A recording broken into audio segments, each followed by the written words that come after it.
नमस्कार मित्रांनो, स्वागत आहे तुमचं सगळ्यांचं आपल्या एस के ऑनलाईन ट्युटोरियल्स मध्ये.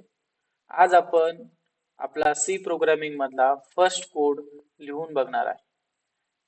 तसं बघितलं तर सी प्रोग्रामिंग मध्ये कोड करणं खूप इझी आहे, कारण ही जी आहे ती एक स्ट्रक्चर्ड लँग्वेज आहे. म्हणजे याला एक पर्टिक्युलरली सिंटॅक्स आहे. त्या सिंटॅक्स मध्ये आपण कोड लिहू शकतो. तर आज आपण सी लँग्वेजचा स्ट्रक्चर किंवा सिंटॅक्स बघणार आहोत. त्यासोबत आपण आपला फर्स्ट कोड सी लँग्वेज मध्ये करणार आहोत. तर चला मग आपण या व्हिडिओला सुरुवात करू.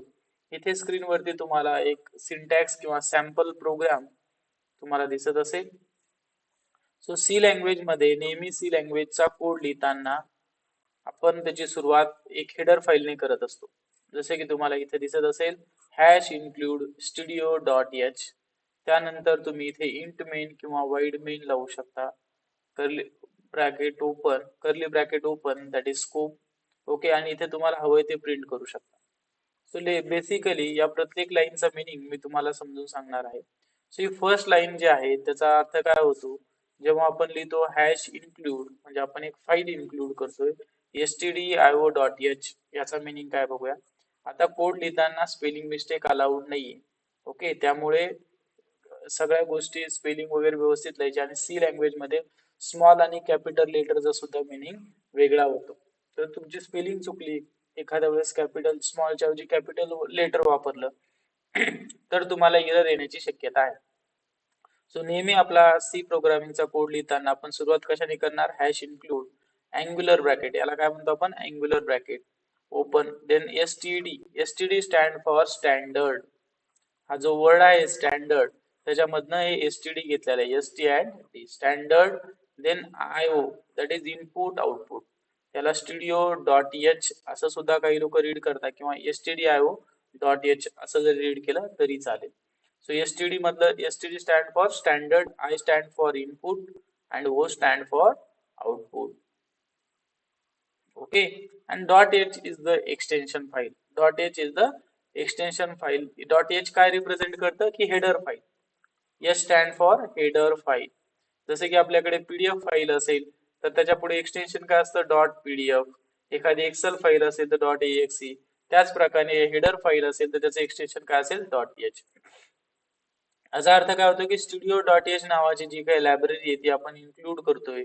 याच्यामध्ये आपल्याकडे इनपुट आणि आउटपुट फंक्शनचा कोड याच्यामध्ये लिहिलेला असतो. सी प्रोग्रामिंग मध्ये मोस्ट कॉमन वापरले जाणारे कोड कोणते आहेत, इनपुट आउटपुट, प्रिंटएफ आणि स्कॅनएफ.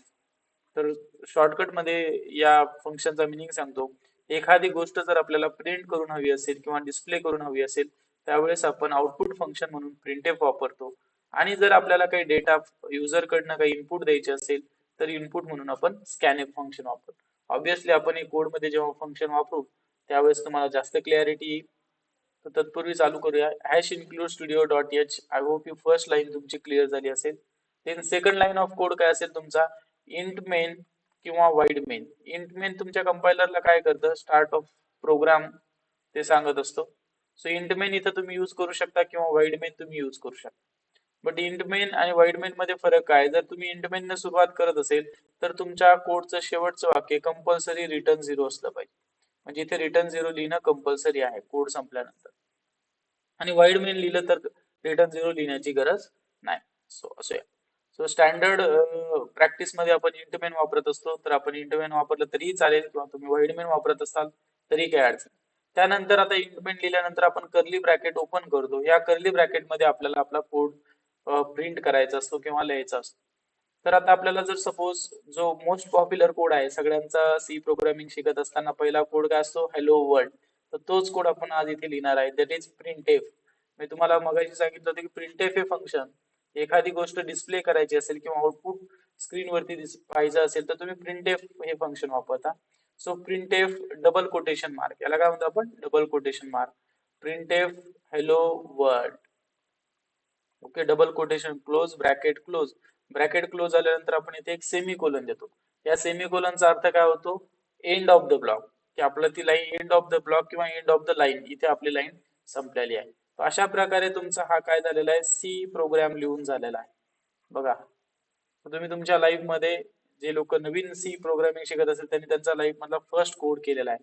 सो कोड करणे एवढंही अवघड नाहीये किंवा प्रोग्राम लिहिणे एवढंही अवघड नाहीये. ओके, त्याचे बेसिक सिंटॅक्स जर आपल्याला माहित असेल तर आपण इझिली कोड लिहू शकतो. हा आपला कोड झालेला आहे. आता हा कोड आपण एखाद्या कंपायलर वरती टाईप करून बघूया आणि आउटपुट काय येतं ते सुद्धा आपण चेक करूया, म्हणजे तुम्हाला चांगल्या प्रकारे समजेल. तर सो तर चला चला या कंपायलरवरती आपण हा जो कोड आहे तो टाईप करूया. सो इथे ऑलरेडी मी टाईप केलेला आहे, बट ठीक आहे, मी परत एकदा तुमच्यासाठी टाईप करतो.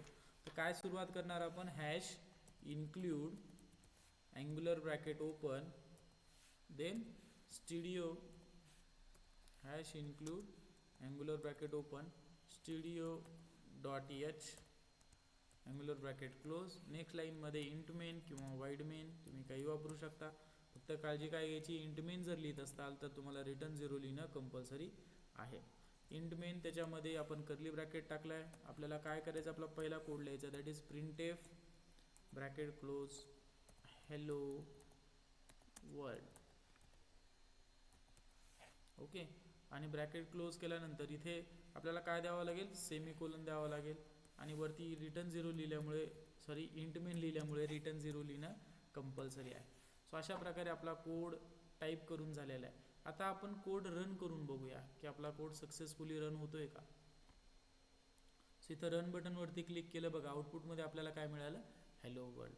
ह्याच्यावरून आपल्याला काय कळते, आपला जवळपास हा 6 लाईन ऑफ कोड, 6 लाईनचा आपला कोड झालेला आहे. ओके, म्हणजे 4च लाईन आपण लिहिलेल्या आहेत, बाकी तर सिंटॅक्स आहे. तर 4 लाईनमध्ये सुद्धा आपला कोड होऊ शकतो. असं काही गरज नाही की प्रोग्राम म्हणजे काही 20-50 लाईनचाच कोड असला पाहिजे. तर बेसिक सिम्पल इथून तुम्ही ॲज अ बिगनर लेवल सुरुवात करू शकता. तर चला या कोडला मी परत एकदा एक्सप्लेन करतो. Hash include studio dot H, studio dot H तुम्हाला माहिती हेडर फाईल आहे. या प्रिंटएफ आणि स्कॅनएफचे जे काही कोड असतील इनपुट आउट फंक्शन, या स्टुडिओ स्टँडर्ड इनपुट आउटपुटमध्ये लिहिलेले असतात. प्रिंटएफ हे एक आउटपुट फंक्शन आहे. त्याच्यानंतर प्रिंटएफच्या समोर ब्रॅकेट आपण ड्रॉ करून जर सेमीकोलनमध्ये जे काही लिहू ते ॲज इट इज आपल्याला प्रिंट करून मिळतं.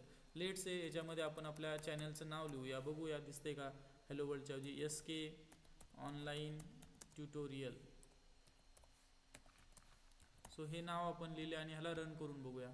बघा रन कोड केला, रन झालेला आहे. सो अशा प्रकारे तुम्ही तुमचा पहिला सी प्रोग्रामिंगचा कोड टाईप करून आणि रन करून बघू शकता. ओके, सो आय होप तुम्हाला syntax of C programming language समजला असेल आणि तुम्ही तुमचा फर्स्ट कोड आता करू शकता. हा कोड लिहायचा आणि गुगलवरती जाऊन, क्रोमवरती जाऊन तुम्ही सी कंपायलर असं टाईप करायचं. तिथलं कोणतंही कंपायलर तुम्ही ओपन करा, त्याच्यामध्ये जो सॅम्पल कोड असेल तो इरेज करा आणि आपला हा कोड तिथे टाईप करून बघा आणि कोडला रन करा. नक्कीच तुमचा कोड रन होईल. जर त्यामध्ये काही इरर येत असतील तर प्लीज कमेंट सेक्शनमध्ये तुम्ही टाकू शकता. मी नक्कीच तर इरर रिझॉल्व करण्याचा प्रयत्न करेन. So thank you for listening. जर तुम्हाला व्हिडिओ आवडला असेल तर चॅनलला सबस्क्राईब करा आणि नेक्स्ट व्हिडिओमध्ये आपण आणखीन काही सी प्रोग्रामिंगचे कोड डिस्कस करूया.